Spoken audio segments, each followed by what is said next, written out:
Muy buenas tardes a todos, bienvenidos. María Enriqueta Flores Fernández, presidente de Colmena AC, les agradece su tiempo y su espacio para acompañarnos en esta tarde eh, de conversatorio, el cual llevaremos a cabo con una invitada muy especial, una invitada que definitivamente es una conocedora de, de la medicina tradicional. Eh, la doctora Rosa María Urrunaga Soria. Doctora, muy buenas tardes, bienvenida. Es un gusto y un placer tenerla con nosotros nuevamente. Ayer estuvimos haciendo una transmisión y esta transmisión fue también toda una enseñanza. Bienvenida. Estaba diciéndole a las personas que se están conectando poco a poco que usted es académica e investigadora de la Universidad de San Antonio Abad del Cusco, Perú, que esta tarde usted va a intervenir con el tema los conocimientos de las comunidades locales, una contribución para la medicina tradicional en el aprovechamiento de las plantas medicinales para salud. Un tema maravilloso, un tema que es extenso, pero el cual usted definitivamente maneja de manera extraordinaria. Para los que se están conectando y se van a conectar, les pido, les solicito que demos un espacio a la doctora para que nos hable, nos cuente acerca de su tema y al final ojalá tengamos un espacio para hacer preguntas. Además, quiero decirles que la doctora Rosa María nos obsequia una compilación que hizo con la Universidad Nacional de San Antonio, una compilación realizada con la Universidad de San Antonio de Abad del Cusco para CEPLAN y UNSAAR, de plantas medicinales y nutracéuticas. Es una ficha informativa sobre las propiedades y formas de aplicación de 16 plantas. Es una delicia de información que mucho nos va a servir. Bueno, le doy nuevamente la bienvenida a la doctora Rosa María Urrunaga y le solicito a partir de ahora 50 minutos, yo creo que 45 porque ya llevamos un tiempo, para que ella pueda explicar. Doctora, bienvenida. Doctora María Enriqueta, muy buenas noches. Es para mí un honor poder interactuar con usted a través de las redes sociales, en este caso de Instagram, y poder charlar sobre un tema que vengo realizando hace ya muchos años y ¿Sí? que gracias a usted tengo la posibilidad de socializarlo, principalmente con los de su especialidad, los naturópatas, los médicos, y también con los que gentilmente se están uniéndose a nuestra transmisión para conocer de cerca el tema que vamos a hacer, que se va a transmitir durante esta 45 minutos, ¿no? Gracias nuevamente, doctora, por esta oportunidad. Gracias a usted. Adelante, doctora. Bien, este es un tema muy apasionante porque de ello ha derivado que se conozca y que se transmita y se comunique y se aplique el valor de las plantas medicinales.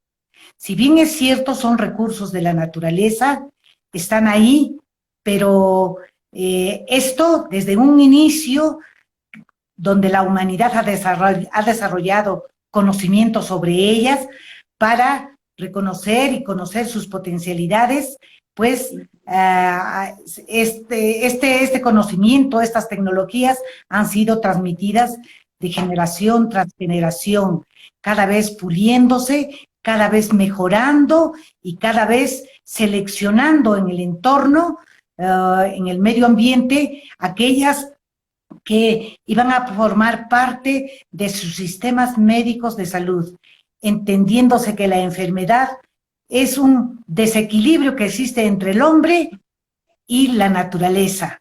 Se rompe el equilibrio y ahí aparece la enfermedad. Entonces, había que generar una serie de conocimientos en función especialmente del grupo humano que estaba desarrollando dichos conocimientos. Entonces, en el contexto histórico, en el contexto de los tiempos, vamos a ver en lo que corresponde a mi, a mi cultura, la cultura inca, pre-inca inclusive, ya la medicina tradicional como un sistema médico local de ese grupo humano se ha estado concibiendo como un conjunto de conocimientos, de aptitudes, de prácticas basados en teorías, en creencias, en experiencias indígenas de las diferentes culturas, si reconocemos que paralelamente se estaba dándose en todo el planeta, ¿no?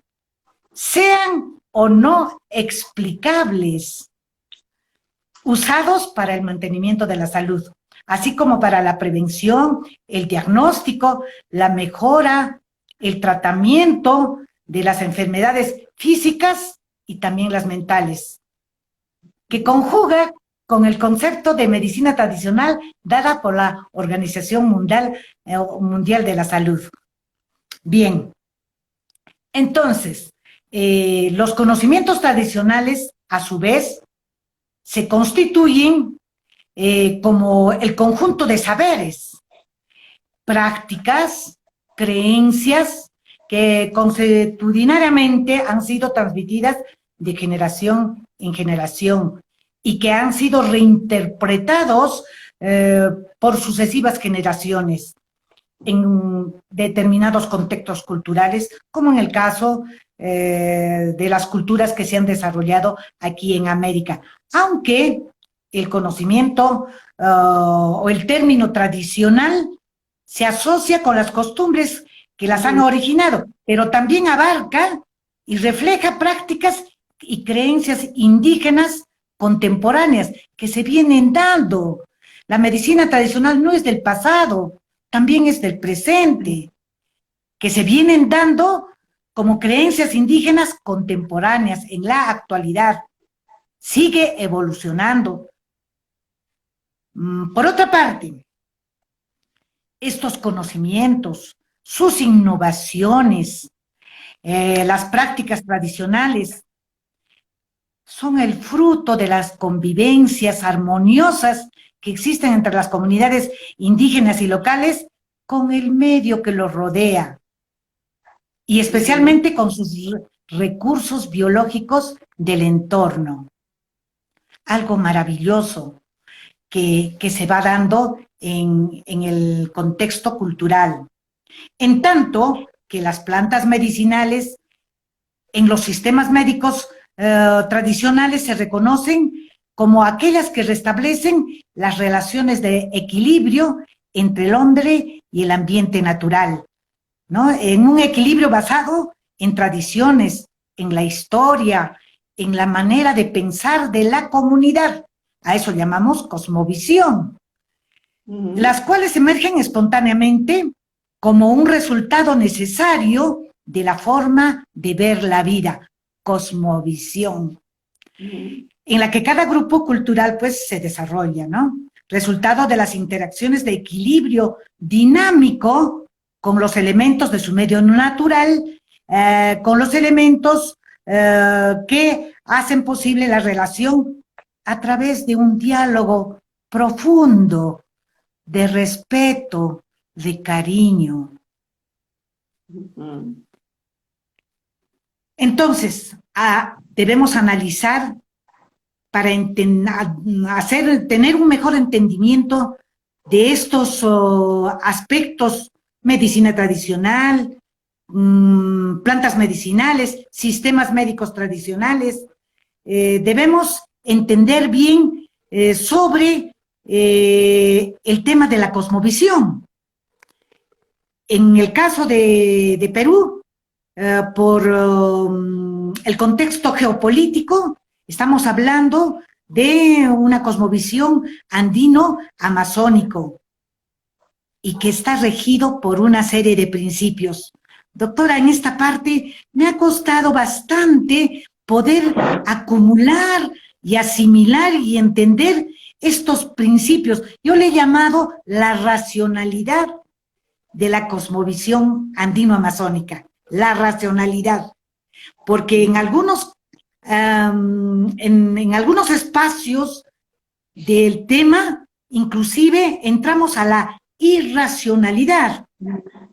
Esto me hace recordar a un libro dejado por el doctor Fernando Cabieses, un personaje muy querido y recordado, médico él, del Perú, neurocirujano, muy abocado al estudio de la medicina tradicional, y escribió un libro que lo tituló La racionalidad de lo irracional. Y en verdad, para poder entender estas acciones, estas tradiciones, estas costumbres, esta forma de vivir la vida, de ver la vida en el contexto de la salud, enfermedad, ¿no? Había que explicarlo desde una conjunción de una serie de principios que se dan en el contexto cultural. Si hasta ahí amerita alguna pregunta, alguna inquietud, doctora, de su parte, si no, yo sigo con mi rollo. Usted siga, doctora, que yo quisiera tener las orejas más grandes para entender más. Bien. En lo que respecta al primer principio, holístico. Las comunidades campesinas, como nativas del andino amazónico en el Perú, y yo supongo que en todo el planeta, ¿no? Han tenido esta visión holística cuando se ha tratado del tema salud y enfermedad. El principio holístico, en el que todo se relaciona, es en un todo. La biodiversidad, las personas, el ecosistema, las plantas, los animales, la variabilidad genética. Recordemos que hay variabilidad genética en una sola planta. Por ejemplo, el caso de la uña de gato. Hay varias ecotipos. Ahora que se está cultivándose la uña de gato, ya hay ecotipos con determinados principios activos. Entonces, ahí estamos entrando en la parte genética. Y así para muchas plantas medicinales que han entrado, como en el caso del árbol de la quina. Inicialmente, la quina, para obtener la quinina, se obtenía de los árboles nativos, la Cinchona officinalis. Cuando se empezó a cultivar para obtener la droga en cantidad antes de que se llegara a la síntesis de la droga, la síntesis química, se utilizaba a partir del producto natural. Se hacía concentraciones y salía pues la droga farmacéutica. Hoy en día es droga sintética que ha generado resistencia. Y de nuevo, hoy en día se tiene que volver a las especies naturales. Entonces, lo holístico engloba pues todas estas líneas de trabajo, de investigación, del saber sobre todo, y para poder entender cómo es que el conocimiento tradicional puede contribuir a la medicina tradicional a partir de uno de sus elementos, que son las plantas medicinales. Recordemos que en medicina tradicional hablamos de animales medicinales, de minerales medicinales. Entonces, referido netamente a plantas medicinales, que es el tema que que nos trae a esta conversación es pues la variabilidad genética de las que hoy en día muchas plantas medicinales se han convertido en industriales y por supuesto tienen que ser cultivadas. Y ahí se genera genéticamente, van a irse generando variedades o ecotipos promisorios, en este caso para la industria farmacéutica, como lo que ha ocurrido con el caso del árbol de la quina, que en Java, por ejemplo, han logrado obtener individuos, especímenes con cierta contenido de sustancias bioactivas destinadas para el efecto que producía aquella vez que la historia nos señala del tratamiento de la malaria.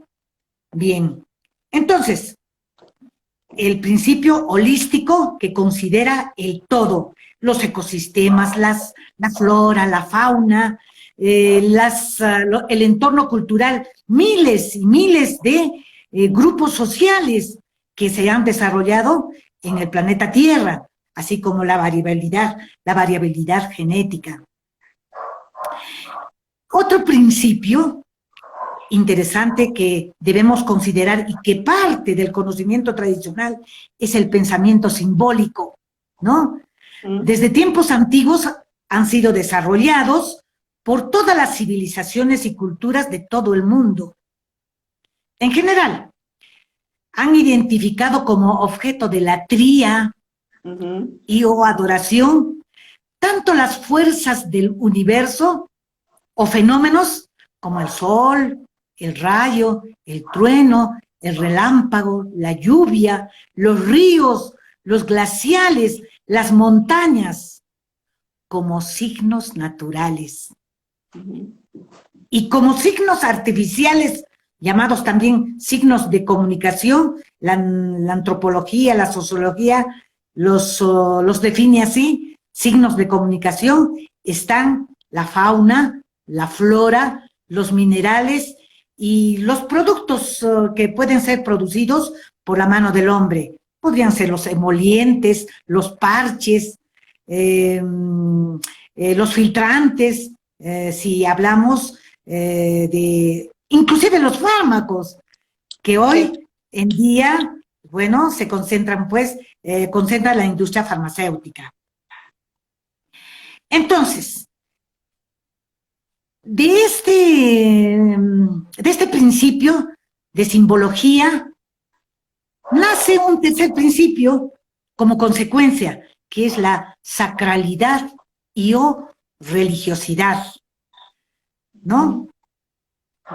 Que simbólicamente había indicado que eran las montañas, ¿no? Los ríos, los lagos, los nevados, los bosques, y que en el contexto cultural andino-amazónico del Perú son considerados estas deidades como apus, las huacas, los auquis, que son sus protectores. Un sanador tradicional, antes de empezar con su actividad de sanación, se encomienda, pide a sus deidades, a las huacas, a los auquis, a estas deidades del entorno natural, que vienen a ser sus protectores, y que cobran vigencia como protectores de sus ecosistemas. Entre ellas están las lagunas. Acá tenemos en el Perú una laguna a donde van a iniciarse los sanadores tradicionales. Hay montañas, hay ríos que cobran esa vigencia. Pasaría en todo caso a los signos naturales. Dejamos perdón, esos son los signos naturales a los que me he referido. Ahora pasaríamos a los signos artificiales. Ahí están consideradas las plantas medicinales. Por supuesto que también la flora, la fauna. Acá se utiliza bastante para el diagnóstico de enfermedades al cuy, ¿no? Pero Sí. nuestro tema es las plantas medicinales. Ahí inclusive hay categorías, algunas que cobran vigencia como los machos, los atoj, los gentiles en quechua, plantas que han cobrado importancia, relevancia, entre otras que van a ser utilizadas como vehículos de transporte para el proceso de la sanación. Ujú. Y además, aquí trae a colación una manifestación de las culturas médicas tradicionales en el contexto peruano, que la hemos llamado fitolatría. Muchos etnobotánicos famosos que han hecho historia en el Perú, como el doctor Fortunato Herrera, el doctor César Vargas Calderón, ¿no? Han hecho referencias a algunas plantas que han sido seleccionadas, ¿no? Y que son sujeto de adoración, una acción religiosa de carácter universal, que forman parte del simbolismo lírico y social, no solamente en el Perú, en muchas culturas, doctora, la egipcia, por ejemplo. En el Perú es una manifestación que acompaña en cada momento de sus vidas, desde que nacen hasta que mueren. Y en todas las culturas se les ha atribuido un alma. Son vivas, tienen espíritu. Manifestación que están presentes también en sus mitos, en sus ritos, en sus cultos, y no solo como ornamentación, sino como personajes con vida propia, a los cuales se les asigna propiedades y atributos muy ajenos a su condición biológica, es decir, a su morfología, ¿no? En el Perú prehispánico, las deidades de la vegetación son innumerables. Las principales están vinculadas a las plantas alimenticias, el maíz, la papa. Y por supuesto vienen las medicinales, con especial mención en las llamadas plantas psicotrópicas, que parece que es nuestro tema. Doctora, usted con cannabis, yo aquí en el Perú con la coca, Sí. ¿no? Para mí la coca es el ícono máximo de la cosmovisión andina para los sistemas médicos tradicionales. Y últimamente se le ha encontrado el valor nutracéutico, la harina de coca, que puede ser consumida en alimentación, ¿no? Entonces, doctora, entonces la coca pasa a ser una planta funcional. Alimenta, nutre y es un herbario medicinal. Así es, ¿no? Para nosotros tiene una connotación, por ejemplo, de su uso en el chachado, ¿no? Para la purificación mental, energizante, físico y espiritual, para la sanación en los llamados aminchas, rituales de sanación a partir de una ofrenda a base de coca que complementan otras plantas, y también el hecho de consumirlo en grupo para el relacionamiento social y vínculo estrecho entre los grupos sociales. Y la lectura de coca, doctora. No sé si le comenté que en algún momento fui invitada por Alemania, a Colonia, para que me hicieran una entrevista sobre la coca. Y yo me llevé en la maleta, en el bolso de mano, mi álbum que había hecho de lectura de coca y tenía más o menos la interpretación de unas 2000 hojas, páginas de lectura de hoja de coca. Fui detenida ahí en la policía de migraciones. Me confundieron pues con una narcotraficante. Bueno, aquí hay una tradición, una costumbre que generalmente se hace para empezar labores de tipo empresarial, labores que tienen que ver con las emociones, los casamientos, agricultura para la época de sembrío. Hay un ceremonial llamado el pagapu o despacho, que es una ofrenda que incorpora permanentemente nuevos elementos a una parafernalia de culto y ritual religioso, especialmente en el Cusco. También lo he visto una modalidad muy interesante en la zona de la amazónica. Recordemos que el Cusco tiene más del 50% de su territorio geopolítico es amazónico. Inclusive se pueden ver, ya olvidándonos y pasando, saliendo del caso de la coca, ¿no? A muchas otras plantas que en los ecosistemas han creado moradas, sitios o lugares especiales para los apus, para las deidades, ¿no? Es el caso, por ejemplo, del molle, ¿no? El caso del sauco, que hoy en día está pues en la relación de plantas cuyas flores están sirviendo para preventivamente para el tratamiento del coronavirus, ¿no? Bueno, pues es interesante ver cómo esta cosmovisión nos lleva a partir de la fitolatría a recurrir a elementos vegetales, como el caso de las plantas, inclusive a espacios especiales que son las moradas de los machos, de las deidades, del espíritu de la planta que va a morar en determinados ecosistemas. Porque también desde esta cosmovisión se acepta de que la planta no es el principio activo de la planta la que cura, sino es el espíritu de la planta. Seguramente lo ha escuchado usted también como naturópata que es esta conceptualización. Bien. De hecho, en el Perú y especialmente en el Cusco tenemos abundancia de plantas psicotrópicas que aparte de tener ese efecto de darle la chispa de la vida a las culturas, ¿no? Son plantas medicinales, ¿no?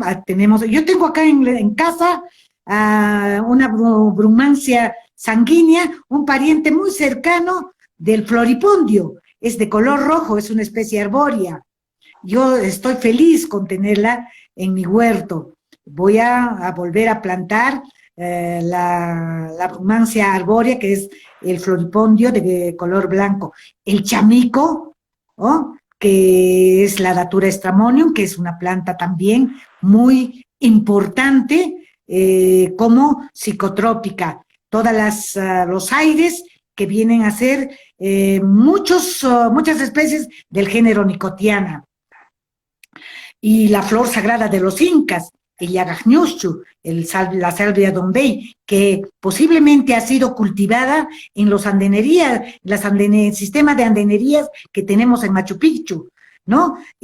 Porque, ¿cómo es que se conoce de que ha tenido que ser cultivada ahí? Porque cada vez que hacen la limpieza de los recintos arqueológicos en la zona, siempre rebrota, significa que están ahí adentro las semillas.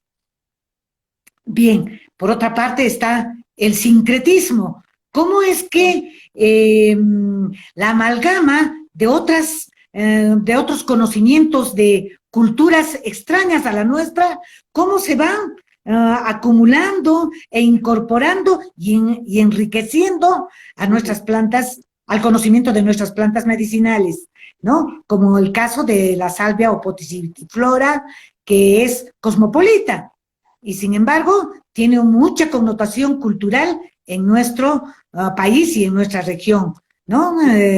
Se utiliza mucho durante la Semana Santa.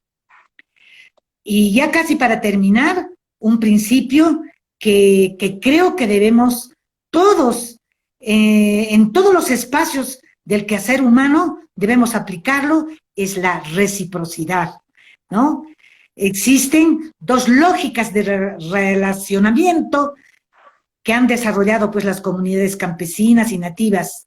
Por un lado, la lógica del intercambio o reciprocidad social, que es la que se establece entre las personas. Y por otra, la que se establece entre las personas y las deidades.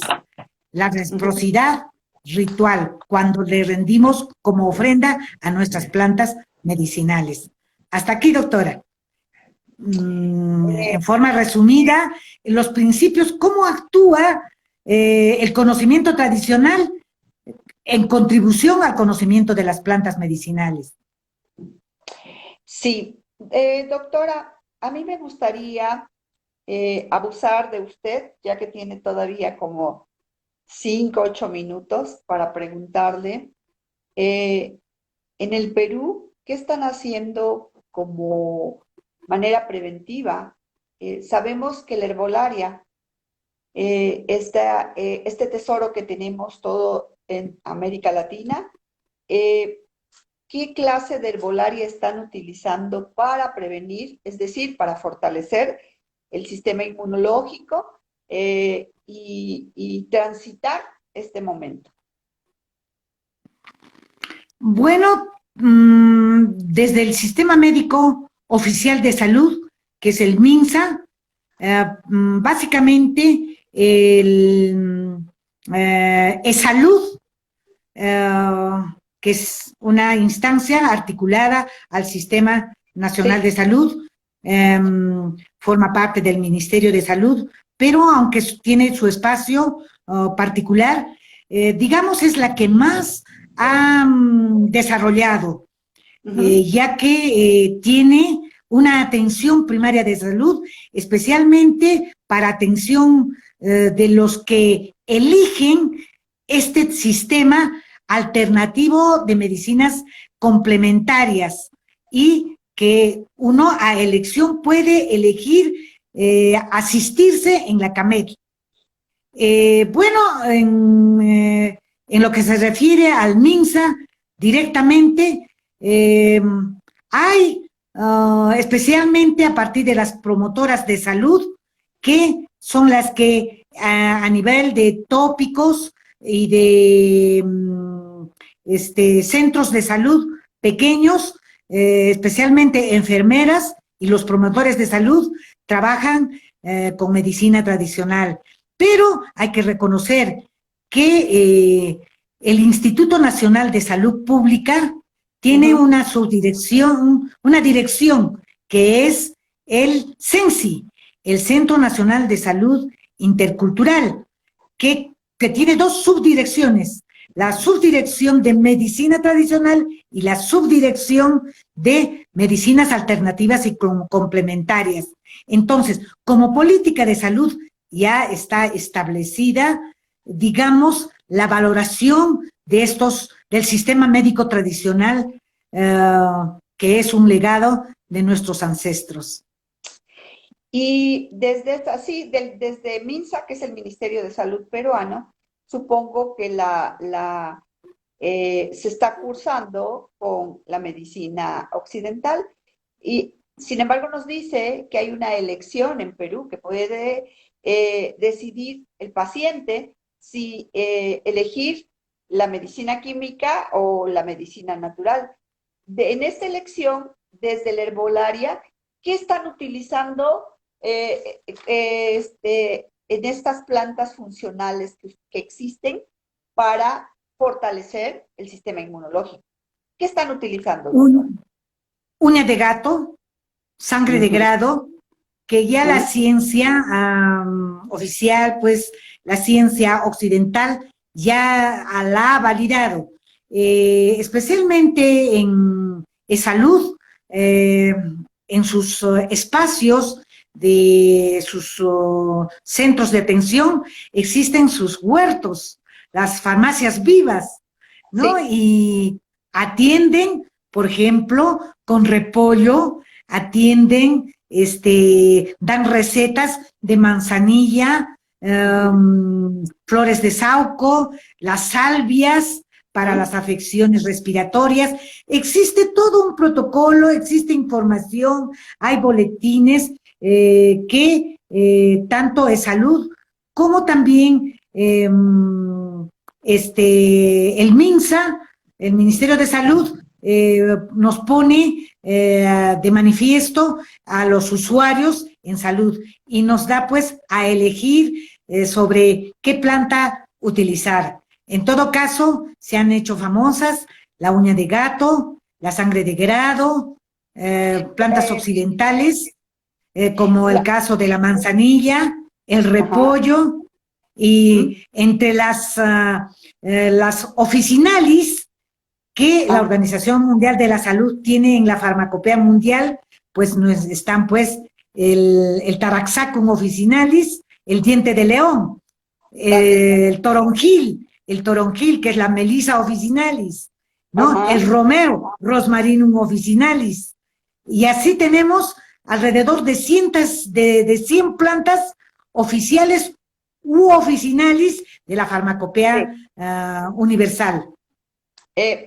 Sí, de hecho, usted sabe, me parece que la compañera Felisa, de aquí de México, la cual conocemos, parece que estaba haciendo una investigación de sangre de grado, ¿verdad? De manera importante también, de la herbolaria de aquí.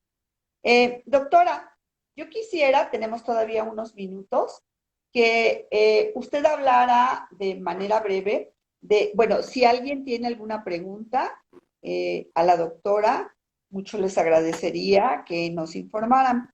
Por lo mientras, me gustaría decirle, pedirle que nos hable un poco de estas 16 plantas, más bien, de esta compilación que nos obsequia de plantas medicinales y nutracéuticas, de estas 16 plantas que usted nos obsequia.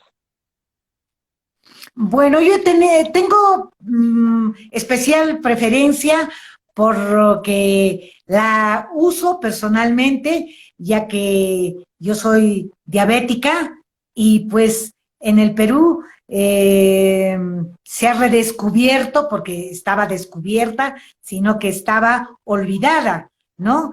El caso del yacón, ¿no? Una planta nativa y que se emplea pues para el tratamiento de la diabetes. Es una de las plantas que está incorporada ahí a este listado. Después está el tarwi, que ha sido motivo el día de ayer de una exposición que tuve en Perú, ¿no? Sobre esta planta. Sobre esta planta nutracéutica, que aparte de ser alimento, es medicamento. Ya existen numerosos trabajos de investigación que están al conocimiento de todo aquel que acuda al Internet y puede jalar y ver estos trabajos, ¿no? De la actividad hipoglicemiante que tiene las semillas. Yo he encontrado que algunas modalidades de uso, por ejemplo, de que se puede consumir el grano crudo sin haber sido desamargado. En ayunas, tomarlo como pastilla y actúa como controlador de la glucosa. Pero hay otras modalidades de formas de aplicación y de uso, que existe bastante información de la actividad biológica y de los principios activos que tienen esta planta, ¿no? El caso de...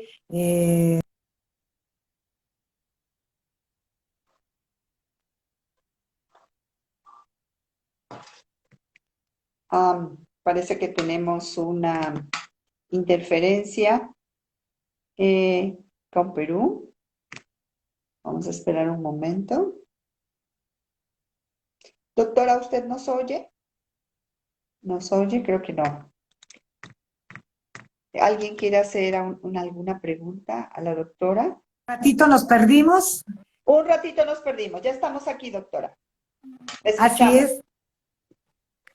es. Como le decía, entre las 16 están estas dos, igual son granos andinos que ameritan bastante atención. El caso de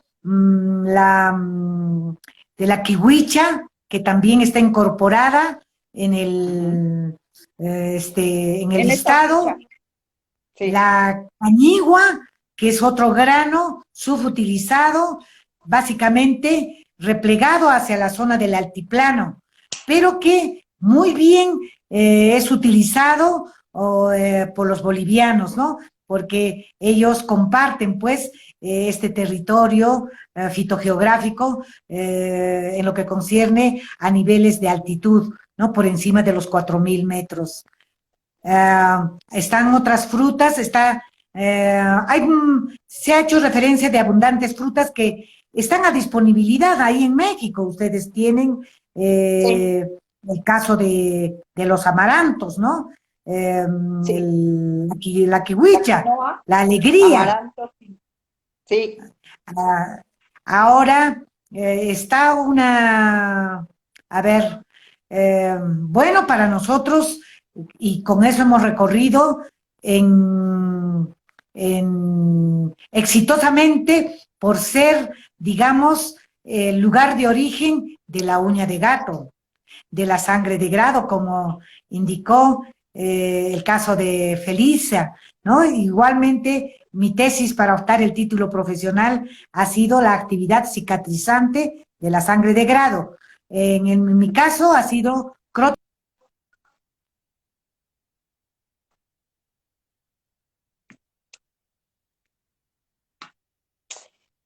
creo que el hecho de que haya una tormenta aquí en México interfiere un poco en lo que estamos platicando con la doctora. Eh, ¿Nos nuevamente fuimos nos otra vez? perdimos un Hay segundito. tormenta. Sí. Doctora, quisiera hacerle otra pregunta. Nos quedan como 5 minutos. De esta ficha informativa que usted tan gentilmente de plantas medicinales y nutracéuticas que usted nos obsequia, eh, la visión de usted es que el uso de ella en esta época de pandemia y para futuro, ¿verdad? Estamos muy convencidos por todo lo que ha pasado, que la fortaleza del organismo es una de las cualidades, de los tesoros, no las cualidades, uno de los tesoros que tenemos, ¿verdad? Para ir transitando el momento. ¿Qué nos recomendaría de estas 16 plantas? Supongo que todas, para como una proteína o como un herbario que fortalezca más, que nos recomendara y que tenemos aquí en México también.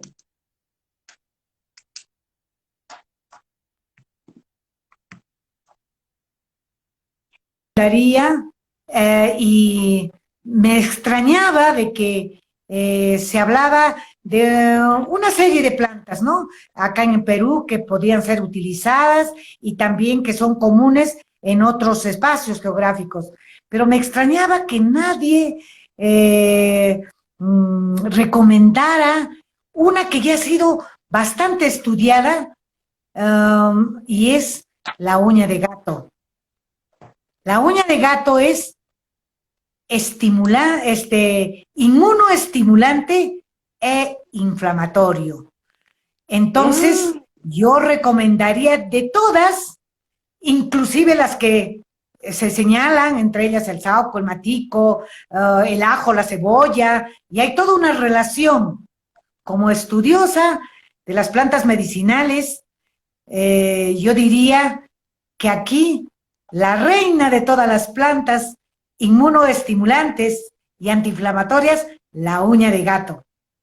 mm.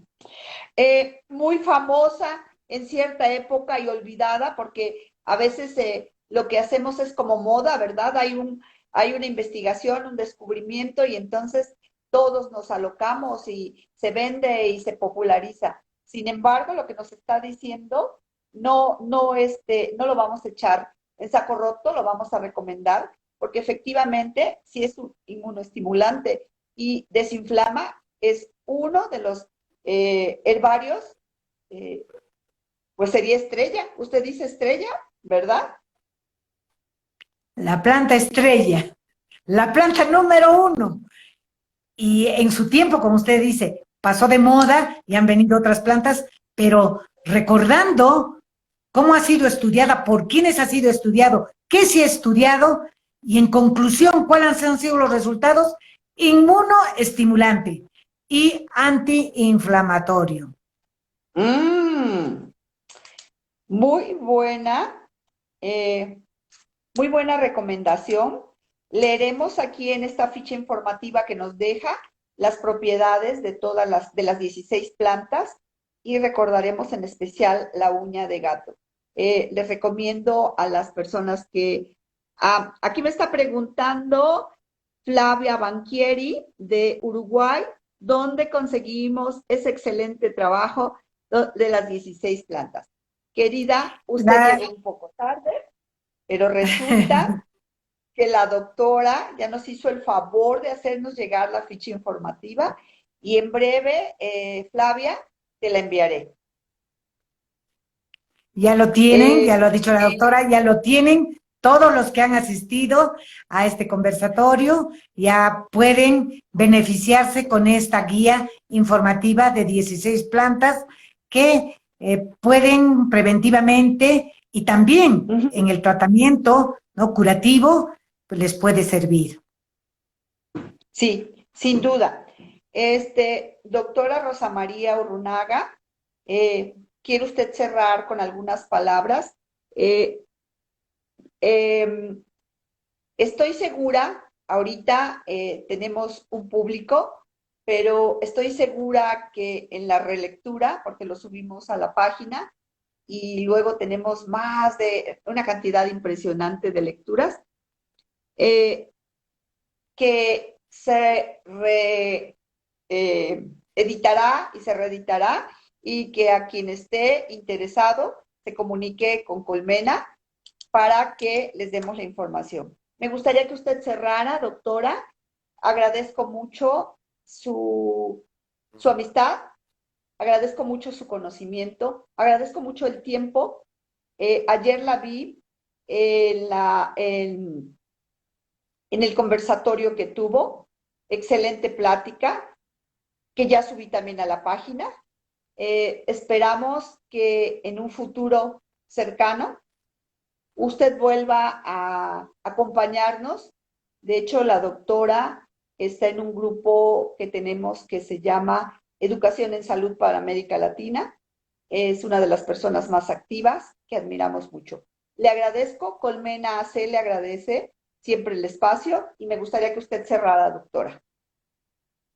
Muchísimas gracias, doctora, por esta oportunidad de poder acudir a estos nuevos espacios, nuevas redes, eh, donde quizás recién estoy incursionando en el Instagram y bueno, decirles de que estoy agradecida por la oportunidad que se me ha dado en este espacio, en su persona, a través de su persona, doctora María Enriqueta, de que podamos haber charlado, dialogado y conocer más al respecto de la cultura médica tradicional. Les agradezco a los presentes que nos han seguido durante esta noche y hasta una nueva oportunidad. Muchas gracias. Gracias a usted, doctora. Buenas tardes. Buenas tardes.